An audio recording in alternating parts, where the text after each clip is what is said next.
ನಮಸ್ತೆ, ನನ್ನ ಹೆಸರು ಡಾಕ್ಟರ್ ರೇವತಿ, ಆಯುರ್ವೇದ ತಜ್ಞೆ ಹಾಗೂ ಯೋಗ ಶಿಕ್ಷಕಿ.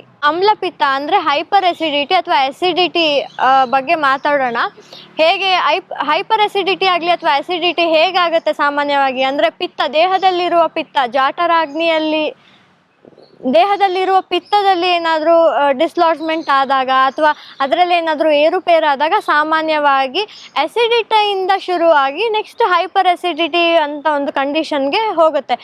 ಹೇಗೆ ಇದು ಉತ್ಪತ್ತಿ ಆಗೋದು ಅಂದರೆ ಏನೆಲ್ಲ ಕಾರಣಗಳಿಂದ ನಮಗೆ ಹೈಪರ್ ಎಸಿಡಿಟಿ ಅಥವಾ ಎಸಿಡಿಟಿ ಆಗುತ್ತೆ ಅಂತಂದರೆ, ಜಾಸ್ತಿ ಪಿತ್ತಕರ ಆಹಾರಗಳನ್ನು ಸೇವಿಸಿದಾಗ, ಅಂದರೆ ಪಿತ್ತ ವೃದ್ಧಿ ಮಾಡುವಂಥ ಆಹಾರಗಳು ಯಾವುದೆಲ್ಲ, ಅದು ಇವಾಗ ಮೆಣಸಿನಕಾಯಿ ಇರ್ಬೋದು, ಮೆಣಸಿರ್ಬೋದು, ಅಥವಾ ತುಂಬ ವಿಪರೀತ ಖಾರ. ಇವಾಗ ಇದು ನಾವು ಕೆಂಪು ಮೆಣಸಿನ್ಕಾಯಿ ಅಂತ ಏನು ಹೇಳ್ತೀವಿ, ಬ್ಯಾಡಗಿ ಮೆಣಸಿನ್ಕಾಯಿ ಆಗಿರ್ಬೋದು. ಸೊ ಇದೆಲ್ಲ ತಿನ್ನೋದ್ರಿಂದ, ಅದ್ರ ಅಡುಗೆಗಳಲ್ಲಿ ಇದೆಲ್ಲ ಜಾಸ್ತಿ ಉಪಯೋಗಿಸೋದ್ರಿಂದ, ಆಮೇಲೆ ಎಣ್ಣೆ ಪದಾರ್ಥ, ಇವಾಗ ನಮಗೆ ಅಡುಗೆ ಮಾಡಬೇಕಾದ್ರೆ ಎಣ್ಣೆ ಏನು ನಾವು ಉಪಯೋಗಿಸ್ತೀವಿ ಅದು ತುಂಬ ಲಿಮಿಟೆಡ್ ಕ್ವಾಂಟಿಟಿನಲ್ಲಿ ಇರಬೇಕಾಗತ್ತೆ. ಬಟ್ ನಾವೇನು ಮಾಡ್ತೀವಿ, ಅದನ್ನು ಹೆಚ್ಚು ಉಪಯೋಗಿಸೋದು ಅಥವಾ ಹೆಚ್ಚು ಹಾಕೋದು, ಅಂದರೆ ತುಂಬ ಅದನ್ನು ನಾವು ಎಣ್ಣೆ ಹಾಕಿದಾಗ, ಅಥವಾ ಇವಾಗ ಗ್ರೌಂಡ್ನಟ್ ಆಯಿಲ್ ಸಾಮಾನ್ಯವಾಗಿ ಪಿತ್ತನ ಜಾಸ್ತಿ ಮಾಡುತ್ತೆ. ಸೊ ಗ್ರೌಂಡ್ನಟ್ ಆಯಿಲ್ ಜಾಸ್ತಿ ಕ್ವಾಂಟಿಟಿಲಿ ನಾವು ಹಾಕಿದಾಗ ದೇಹದಲ್ಲಿರುವ ಪಿತ್ತ, ಅಂದರೆ ನಾರ್ಮಲ್ಸಿಲಿ ಇರೋ ಪಿತ್ತ ವೃದ್ಧಿ ಆಗುತ್ತೆ, ಅಂದರೆ ಪಿತ್ತ ಜಾಸ್ತಿ ಆಗುತ್ತೆ. ಇದೆಲ್ಲ 1-2 ದಿನಕ್ಕೆಲ್ಲ ಏನು ಆಗುವಂಥದ್ದಲ್ಲ, ತುಂಬ ವರ್ಷಗಳಿಂದ ನಾವು ಈ ಥರ ಆಹಾರ ಸೇವನೆ ನಮ್ಮದು ಇದ್ದಾಗ ಈ ಥರ ಆಗೋದು. ಆಮೇಲೆ ಹೊರಗಡೆ ಆಹಾರ ತಿಂದಾಗ ಅದು ಯೂಶಲಿ ಏನು ಮಾಡ್ತಾರೆ ಅಂದರೆ ಒಂದೇ ಎಣ್ಣೆಲೆ ಫ್ರೈ ಮಾಡ್ತಾರೆ. ಅದೇ ಲೈಕ್ ಒಂದ್ಸತಿ ಇವಾಗ ಚಿಪ್ಸ್ ಏನಾದರೂ ಮಾಡಿದ್ರು, ಮತ್ತು ಅದೇ ಎಣ್ಣೆಲೆ ಅದನ್ನು ಫ್ರೈ ಮಾಡೋದ್ರಿಂದ ಅದರಲ್ಲಿರೋ ಹೈಡ್ರೋಕಾರ್ಬನ್ಸ್ ಏನಿರುತ್ತೆ ಅದು ಜಾಸ್ತಿ ಆಗ್ತಾ ಹೋಗುತ್ತೆ, ಅಂದರೆ ಆ ಒಂದು ಎಣ್ಣೆನಲ್ಲಿ. ಸೊ ಅದು ದೇಹಕ್ಕೆ ಅಷ್ಟು ಒಳ್ಳೆಯದಲ್ಲ, ಅದು ಬೇಗ ಡ್ರೈ ಅಪ್ ಮಾಡಿಬಿಡುತ್ತೆ ದೇಹನ. ಅದಾದಮೇಲೆ ನಮ್ಮ ಸ್ಟಮಕ್ಕಲ್ಲಿ ಇರುವಂಥ ಮಸಲ್ಸ್, ಅಂದರೆ ಹೊಟ್ಟೆಲಿರುವ ಮಸಲ್ಸ್ ಏನಿರುತ್ತೆ ಅಥವಾ HCl ಏನಿರುತ್ತೆ ಅದನ್ನೆಲ್ಲ ಎರೋಡ್ ಮಾಡ್ತಾ ಹೋಗುತ್ತೆ. ಸ್ಟಮಕ್ಕಲ್ಲಿರೋ ಮಸಲ್ಸ್ ಏನಿದೆ ಅಂದರೆ ಸ್ಟಮಕ್ ಲೈನಿಂಗ್ ಇರ್ಬೋದು, ಅಥವಾ ಸ್ಟಮಕ್ ಮಸಲ್ಸ್, ಆಮೇಲೆ ಸ್ಟಮಕ್ಕಲ್ಲಿರೋ HCl ಏನಿರುತ್ತೆ ಅಲ್ಲಿ ಪಿತ್ತ ಇನ್ಕ್ರೀಸ್ ಆಗಿ ಆ ಒಂದು, ಇವಾಗ ಸಾಮಾನ್ಯವಾಗಿ ನಿಮ್ಗೇನಾದರೂ ಇಲ್ಲಿ ಗಾಯ ಆದಾಗ ಉರಿ ಇರುತ್ತೆ, ಹಾಗೇನೆ ಸ್ಟಮಕ್ಕಲ್ಲಿರೋ ಮಸಲ್ಸ್ ಅದಕ್ಕೆ ಅಂದರೆ ಎರೋಡ್ ಆಗ್ತಾ ಹೋಗುತ್ತೆ. ಆ ಥರ ಆಗ್ತಾ ಹೋದಾಗ ಅಲ್ಲಿ ಉರಿ ಶುರು ಆಗುತ್ತೆ.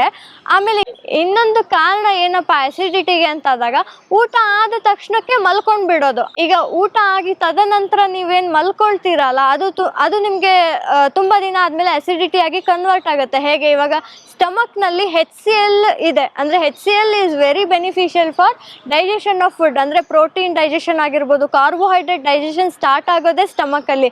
ಸೊ ಈ ಥರ ಇರಬೇಕಾದ್ರೆ ಆ ಡೈಜೆಷನ್ ಪ್ರೋಸೆಸ್ ಇನ್ನೂ ಸ್ಟಾರ್ಟ್ ಆಗಿರೋದಿಲ್ಲ. ಅದು ಸ್ಟಾರ್ಟ್ ಆಗೋಕ್ಕಿಂತ ಮುಂಚೆನೇ ನಾವು ಅಂದರೆ ಮಲ್ಕೊಂಡು ಬಿಟ್ರೆ, ಇವಾಗ 1-2-3 ಅವರ್ಸ್ ಗ್ಯಾಪ್ ಕೊಡುತ್ತೆ, ಊಟ ಆದ ನಂತರಕ್ಕೆ ನಾವು ಮಲ್ಕೊಂಡು ಬಿಟ್ರೆ ದೇಹದಲ್ಲಿರೋ ಪಿತ್ತ ಏನಿದೆ ಅದು ಹೆಚ್ಚಾಗ್ತಾ ಹೋಗುತ್ತೆ.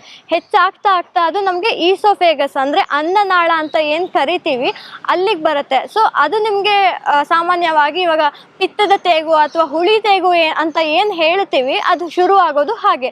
ಆಮೇಲೆ ಇದ್ರ ಬೇರೆ ಸಿಂಪ್ಟಮ್ಸ್ ಎಲ್ಲ ಹೇಗೆ, ಹೊಟ್ಟೆ ಉರಿ ಶುರು ಆಗುತ್ತೆ, ಆಮೇಲೆ ನಿಮಗೆ ಗಂಟ್ಲಲ್ಲೆಲ್ಲ ಪಿತ್ತದ ಒಂದು ಅನುಭವ ಆಗುತ್ತೆ, ಆಮೇಲೆ ತುಂಬ ಹುಳಿ ಅಂತ ಅನ್ಸೋದು, ಈ ಥರ ಸಿಂಪ್ಟಮ್ಸ್. ಇನ್ನೊಂದು ಮೇಯ್ನ್ ಕಾರಣ ಏನಪ್ಪ ಅಂತಂದರೆ ರಾತ್ರಿ ತುಂಬ ಲೇಟಾಗಿ ಮಲಗೋದು. ಅಂದರೆ ಇವಾಗ ನೈಟ್ ಶಿಫ್ಟ್ ವರ್ಕ್ ಮಾಡ್ತಿರ್ಬೋದು, ಅಥವಾ ಈವ್ನಿಂಗ್ ಶಿಫ್ಟ್ಸ್ ಯೂಶಲಿ ಏನಿರ್ತಾರೆ ಅಂದರೆ ತುಂಬ ಲೇಟಾಗಿ ರಾತ್ರಿ 12 ಗಂಟೆ ಅಥವಾ 1 ಗಂಟೆಗೆ ಮಲ್ಕೊಳ್ತಾರಲ್ವ, ಅಂಥವ್ರಲ್ಲೂ ನಾವು ಸಾಮಾನ್ಯವಾಗಿ ಅಸಿಡಿಟಿ ಇಶ್ಯೂಸ್ ನಾವು ಕಾಣ್ಬೋದು.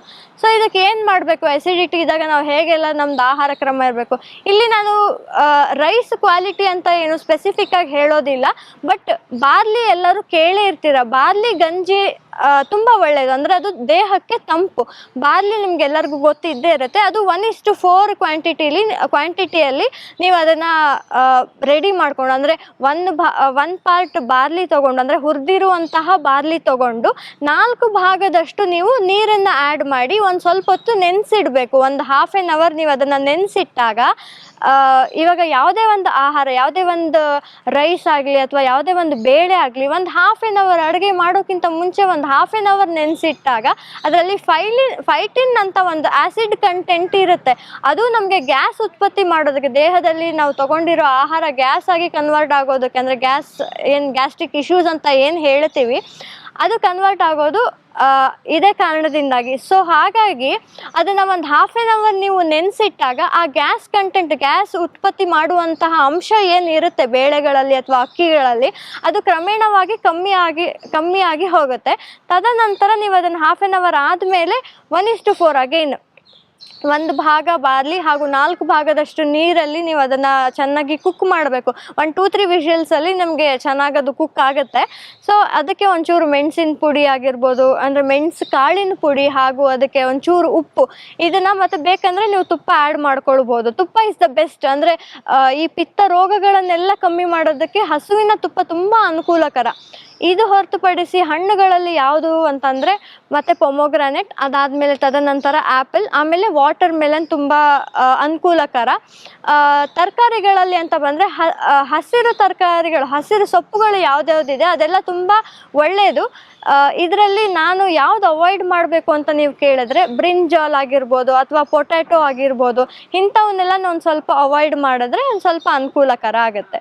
ಮುಂದಿನ ಸಂಚಿಕೆಯಲ್ಲಿ ಇನ್ನೊಂದು ಡಿಸೀಸ್ ಹಾಗೂ ಅದರ ರಿಲೇಟೆಡ್ ಆಗಿ ಡಯಟ್ ಏನಿದೆ, ಅಂದರೆ ಆಹಾರದಲ್ಲಿ ಏನೇನೆಲ್ಲ ಇನ್ಕ್ಲೂಡ್ ಮಾಡಬೇಕು ಅದ್ರ ಬಗ್ಗೆ ನಾನು ತಿಳಿಸ್ಕೊಡ್ತೀನಿ. Thank you.